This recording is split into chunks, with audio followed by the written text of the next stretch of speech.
Starting May 2025, the U.S. Department of Homeland Security will require a real ID or other acceptable forms of identification, such as a passport for domestic air travel and to enter certain facilities, federal facilities.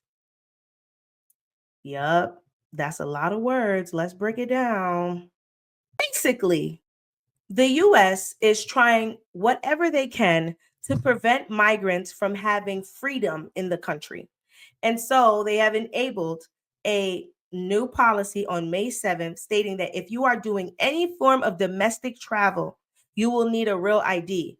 But to be clear, a real ID needs three components: proof of identification, which is a photo and date of birth on your ID, residency to show where you're living, and legal presence in the US. Who do you think this is targeting?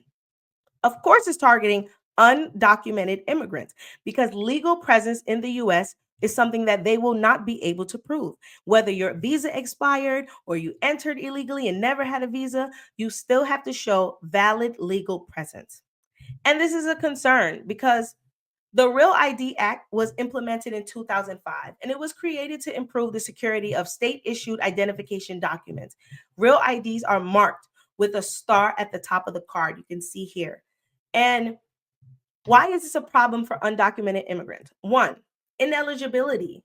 If you have to prove that you are here legally, you cannot be undocumented.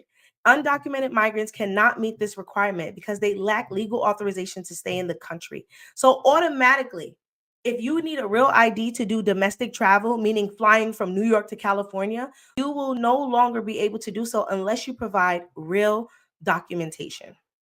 The second is it limits access to state identification. While some states issue a non-real ID, compliant IDs to undocumented immigrants, these IDs do not meet federal requirements for domestic air travel. So while migrants may have an ID for state purposes, verification, interaction with a cop, you may need to show your identification.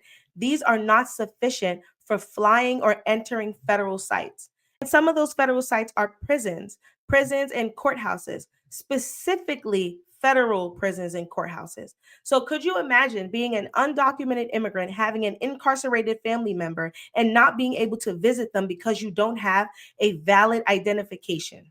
This is very, very concerning, and it's a clear attack on undocumented immigrants to further isolate them from the population. So let me know what your thoughts are. Do you agree? Do you disagree? Are there any concerns that you have with the implementation of real IDs for everyone across the US as of May 7th, 2025? I want to know in the comments. Like, follow, and subscribe, and I'll see you later.